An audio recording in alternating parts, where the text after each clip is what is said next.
अध्याय 5।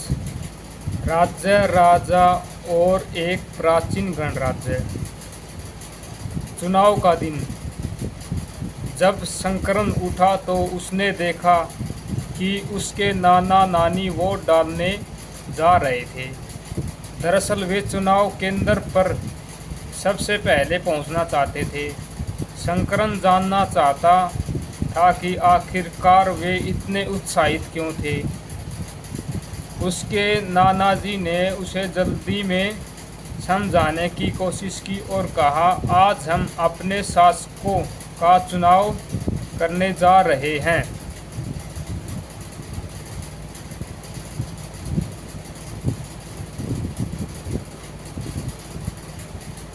कुछ लोग शासक कैसे बने।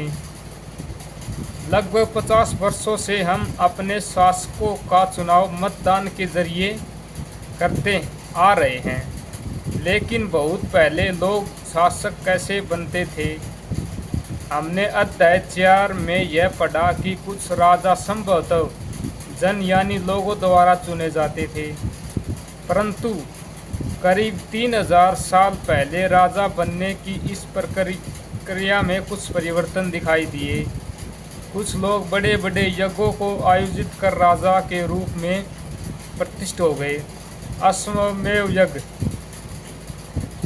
ऐसा ही आयोजन था। इसमें एक घोड़े को राजा के लोगों की देख रेख में स्वतंत्र विचरण के लिए छोड़ दिया जाता था। इस घोड़े को किसी दूसरे राजा ने रोका तो उससे वहाँ अश्वमेध यज्ञ करने वाले राजा से लड़ाई करनी पड़ती थी। अगर उन्होंने घोड़े को जाने दिया तो इसका मतलब यह होता कि अश्वमेध यज्ञ करने वाला राजा उससे ज़्यादा शक्तिशाली था। इसके बाद उन राजाओं को यज्ञ में आमंत्रित किया जाता था। यह यज्ञ वशिष्ठ पुरोहितों द्वारा संपन्न किया जाता था। इसके लिए उन्हें उपहार से सम्मानित किया। इसके लिए उन्हें उपहारों से सम्मानित किया जाता था। अश्वमेध यज्ञ करने वाला राजा बहुत शक्तिशाली माना जाता था। यज्ञ में आमंत्रित सभी राजा उसके लिए उपहार लाते थे।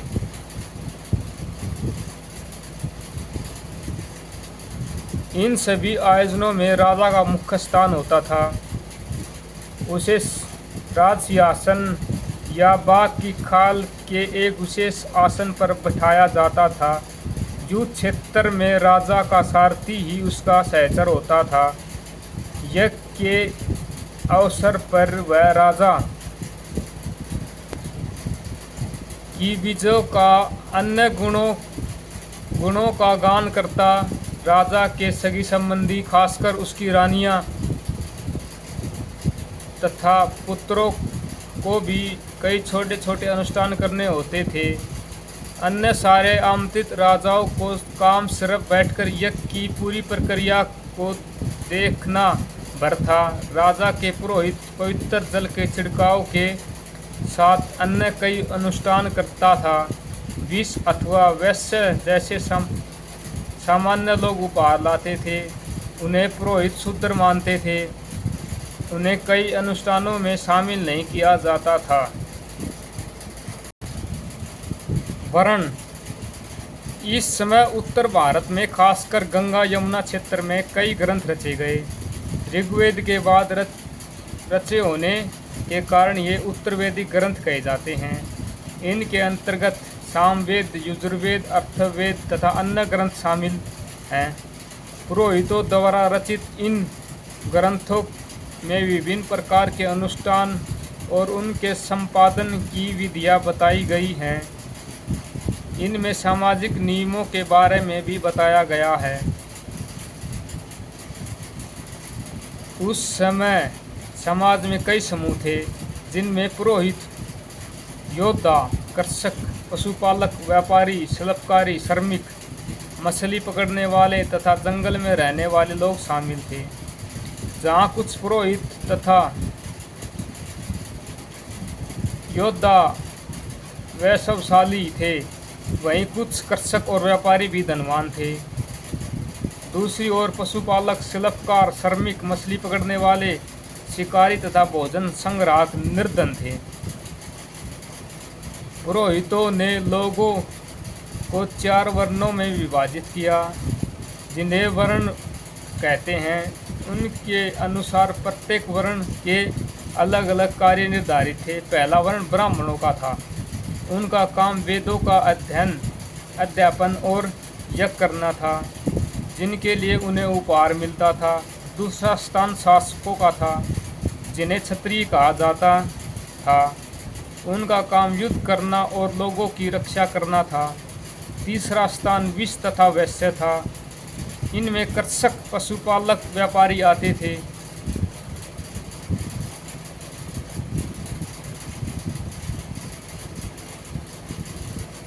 क्षत्रिय और वैश्य दोनों को ही यज्ञ करने का अधिकार प्राप्त था। वर्णों में अंतिम स्थान शूद्रों का था। इनका काम अन्य तीनों वर्णों की सेवा करना था। उन्हें कोई अनुष्ठान करने का अधिकार नहीं था। प्राय औरतों को भी शूद्रों के समान माना गया। महिलाओं तथा शूद्रों को वेदों के अध्ययन का अधिकार नहीं था। ये भारतीय समाज की महत्वपूर्ण कुरीतियां थी।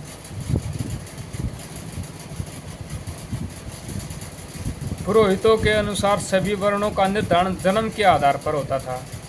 उदाहरण के तौर पर ब्राह्मण, माता पिता की संतान ब्राह्मणी होती थी। ब्राह्मण माता पिता की संतान ब्राह्मण ही होती थी। बाद में कुछ लोगों को अछूत माना गया। अछूत वर्गों में कुछ शिल्पकार, शिकारी तथा भोजन संग्राहक शामिल थे। साथ ही इनमें वे लोग भी आते थे जो शवों का दफनाने या जलाने का काम करते थे। इन लोगों से संपर्क अपवित्र माना जाता था। कई लोगों ने ब्राह्मणों द्वारा बनाई हुई वर्ण व्यवस्था को स्वीकार नहीं किया। कुछ राजा स्वयं को पुरोहित से श्रेष्ठ मानते थे। कुछ लोग जन्म के आधार पर वर्ण निर्धारित सही नहीं मानते थे। इसके अतिरिक्त कुछ लोग व्यवसाय के आधार पर लोगों के बीच भेदभाव उचित नहीं समझते थे, जबकि कुछ लोग चाहते थे कि अनुष्ठान संपन्न करने का अधिकार सबका हो। कई लोगों ने अछूतों की आलोचना की। इस उपमहाद्वीप के पूर्वोत्तर क्षेत्र जैसे कई इलाकों में सामाजिक आर्थिक असमानता बहुत कम थी। यहाँ पुरोहितों का प्रभाव बहुत सीमित था। लोगों ने वर्ण व्यवस्था का विरोध क्यों किया? जनपद, महायज्ञों को करने वाले राजा अब जन के राजा न होकर जनपदों के राजा माने जाने लगे। जनपद का शाब्दिक अर्थ जन में बसने की जगह होता है। कुछ महत्वपूर्ण जनपद मानचित्र 4/49 में दिखाए गए हैं। चित्र दूसर पात्र। इस तरह के पात्रों में ज़्यादातर थालियाँ और कटोरियाँ ही मिलती हैं। ये पात्र बहुत ही पतली सतह के, सुंदर और चिकने हैं। शायद इसका प्रयोग खास मौके पर महत्वपूर्ण लोगों का भोजन परोसने के लिए किया जाता था। पुरातत्वविदों ने इस जनपदों की कई बस्तियों की खुदाई की।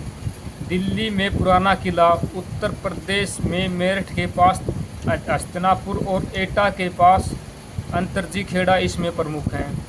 खुदाई से पता चला है कि लोग झोपड़ियों में रहते थे और मवेशियों तथा अन्य जानवरों को पालते थे। वे चावल, गेहूँ, धान, जौ, दालें, गन्ना, तिल तथा सरसों जैसी फसलें उगाते थे। क्या इस सूची में तुम्हें किसी ऐसी फसल का नाम मिला जिसका उल्लेख अध्याय 3 में नहीं है?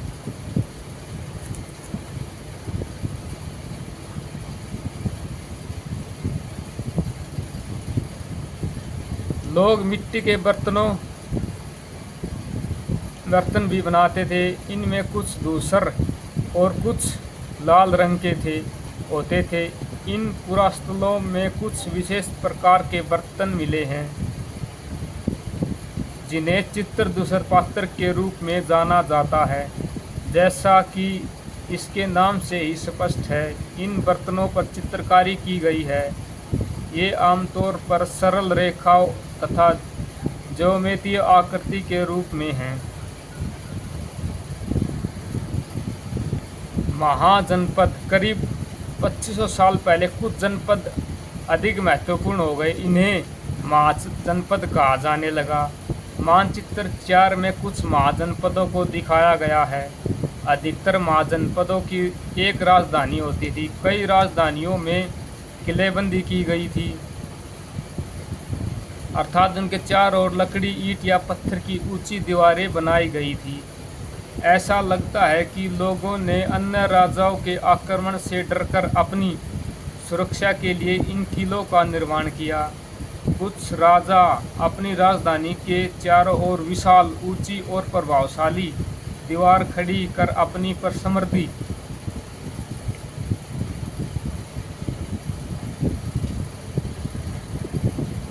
समृद्धि और शक्ति का प्रदर्शन भी करते थे। इस तरह के किले के अंदर रहने वाले लोगों और उस क्षेत्र पर नियंत्रण रखना भी सरल हो जाता होगा। इस तरह की विशाल दीवार बनाने के लिए व्यापक योजना की आवश्यकता थी और लाखों की संख्या में ईंटों तथा पत्थरों का इंतजाम करना पड़ता था। हजारों स्त्री पुरुषों तथा बच्चों ने इसके लिए अथक परिश्रम किया होगा। इसके लिए संसाधनों की आवश्यकता पड़ती होगी।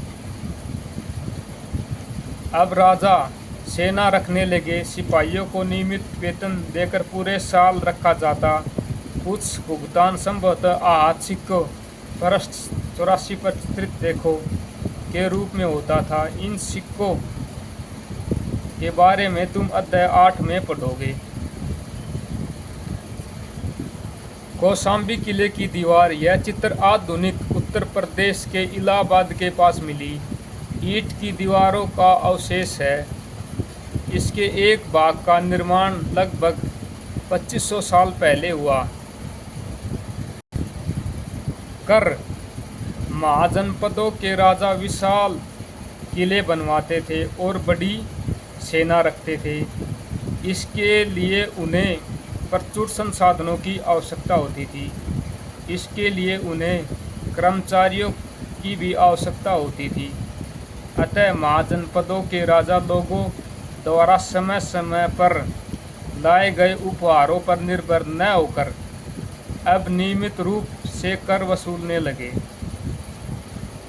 फसलों पर लगाए गए कर सबसे महत्वपूर्ण थे, क्योंकि अधिकांश लोग कृषक ही थे। प्राय उपज का 1/6 हिस्सा कर के रूप में निर्धारित किया जाता था, जिसे भाग कहा जाता था। मोस्ट इम्पोर्टेंट, फसलों पर लगाए गए कर सबसे महत्वपूर्ण थे, क्योंकि अधिकांश लोग कृषक ही थे। प्राय उपज का 1/6वां हिस्सा कर के रूप में निर्धारित किया जाता था, इन्हें जिसे भाग कहा जाता था। कारीगरों के ऊपर भी कर लगाए गए, जो प्राय श्रम के रूप में चुकाए जाते थे।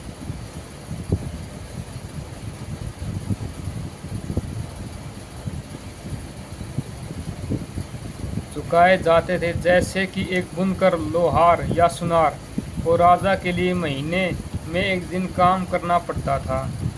पशुपालकों को जानवरों या उससे उत्पादन के रूप में कर देना पड़ता था। व्यापारियों को सामान खरीदने बेचने पर भी कर देना पड़ता था। आखेटों तथा संग्रह को जंगल से प्राप्त वस्तुएं देनी होती थी।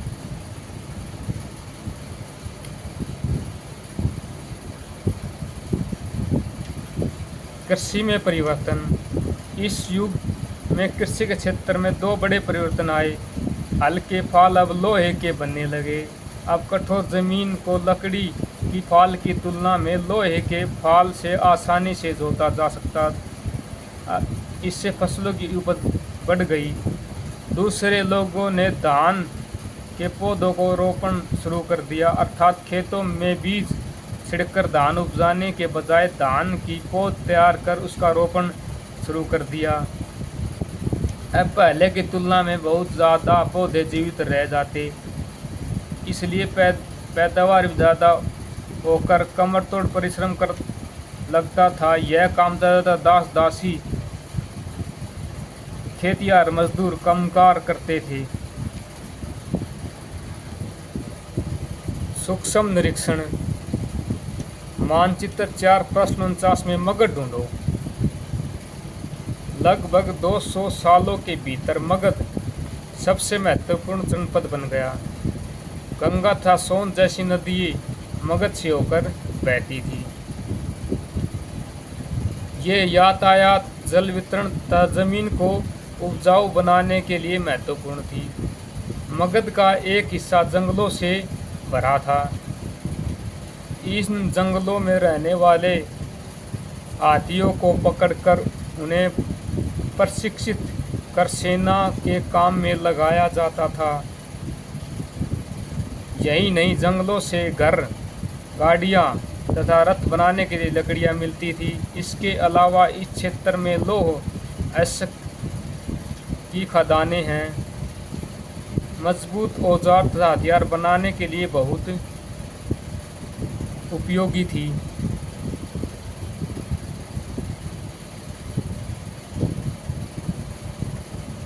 मगध में दो बहुत ही शक्तिशाली शासक बिंबिसार और अजातशत्रु हुए।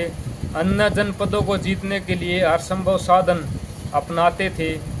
महापद्मनंद एक महत्वपूर्ण शासक थे। उन्होंने अपने नियंत्रण का इस क्षेत्र इस उपमहाद्वीप के उत्तर पश्चिम भाग तक फैला लिया। बिहार के राजगृह आधुनिक राजगीर कई सालों तक मगध की राजधानी बनी रही। बाद में पाटलिपुत्र आज का पटना को राजधानी बनाया गया। 2300 साल से भी पहले की बात है। मैसेडोनिया का राजा सिकंदर विजय करना चाहता था।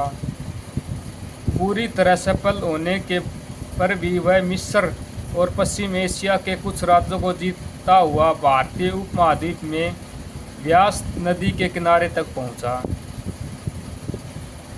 जब उसने मगध की ओर कूच करना चाहा तो उसके सिपाहियों ने इनकार कर दिया।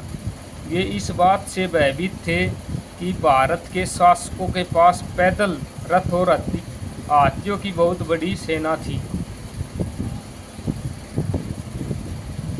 वज्जी, जैसा कि तुमने ऊपर पढ़ा, मगध एक शक्तिशाली राज्य बन गया था। उसके नज़दीक ही वज्जी राज्य था, जिसकी राजधानी वैशाली बिहार थी।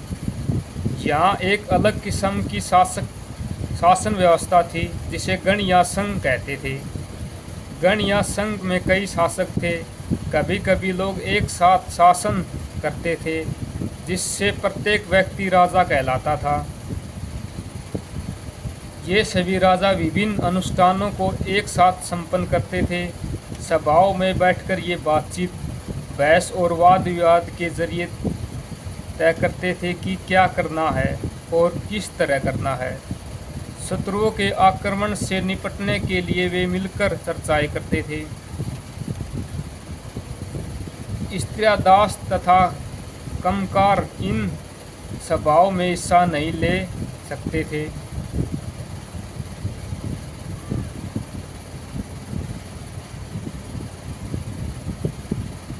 बुद्ध तथा महावीर, जिसके बारे में तुम अध्याय 6 में पढ़ोगे, दोनों ही गण या संघ से संबंधित थे।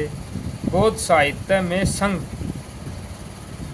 के जीवन का बहुत ही सजीव वर्णन मिलता है।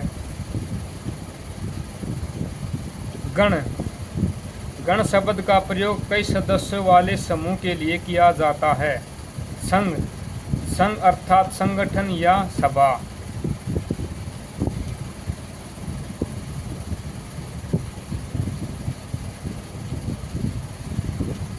वज्जी संघ का वर्ण दिग् निकाय से लिया गया है।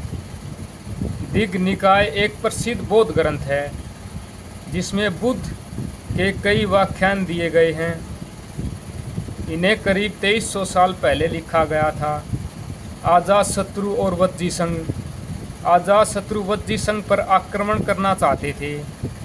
उन्होंने अपने मंत्री वस्कार बुद्ध के पास सलाह के लिए भेजा। बुद्ध ने उनसे पूछा क्या वज्जी सभाएं नियमित रूप से होती हैं तथा उनके सभी सदस्य उपस्थित होते हैं। जब उन्हें पता चला कि ऐसा होता है, उन्होंने कहा कि वज्जीवासी जब तक उन्नति करते रहेंगे जब तक वे पूर्ण रूप से नियमित सभाएं करते रहेंगे, आपस में मिलजुल कर काम करते रहेंगे,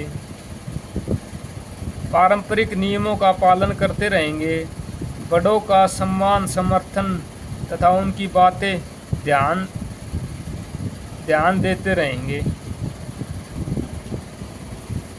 वज्जी महिलाओं के साथ जोर जबरदस्ती नहीं करेंगे तथा उन्हें बंधक नहीं बनाएंगे। शहरों तथा गाँवों में चैत्यों का रख रखाव करेंगे। वज्जी संघ अन्य महाजनपदों से कैसे भिन्न था? कम से कम 3 अंतर बताओ। कई शक्तिशाली राजा इन संघों को जीतना चाहते थे। इनके बावजूद उनका राज्य अब से लगभग 1500 साल पहले तक चलता रहा। उसके बाद गुप्त शासकों ने गण और संघ पर विजय प्राप्त कर उन्हें अपने राज्य में शामिल कर लिया। इसके बारे में अध्याय 10 में पढ़ोगे।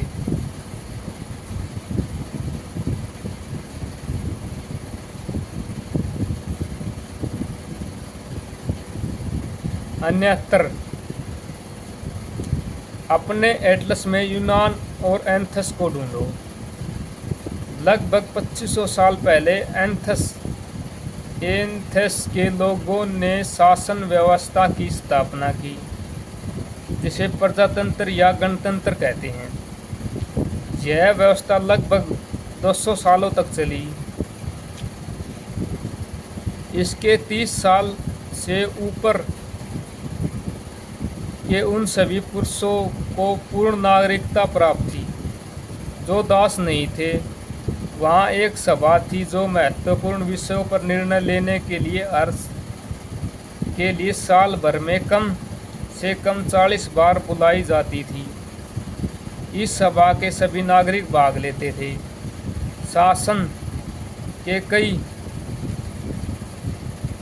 पदों पर नियुक्ति लाठियों द्वारा की जाती थी। सभी नागरिकों को सेना और नौसेना में अपनी सेवाएं देनी होती थी। औरतों को नागरिक का दर्जा नहीं मिलता था। व्यापारियों शिल्पकारों के रूप में एथेंस में रहने और काम करने वाले बहुत से विदेशियों को भी नागरिक अधिकार नहीं मिले थे। एथेंस में खदानों, खेतों, घरों और कार्यशालाओं में काम कर रहे दासों का भी नागरिक अधिकार नहीं मिले थे।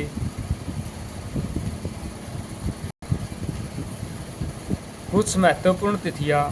नए शासक लगभग 3000 साल पहले। महाजनपद लगभग 3000 साल पहले। सिकंदर का आक्रमण। दिग् निकाय का लेख लगभग 2300 साल पहले। गण या संघ राज्यों का अंत लगभग 1500 साल पहले। यही अध्याय समाप्त होता है। अगले वीडियो में अध्याय 6 का बारे में जानकारी प्राप्त करेंगे।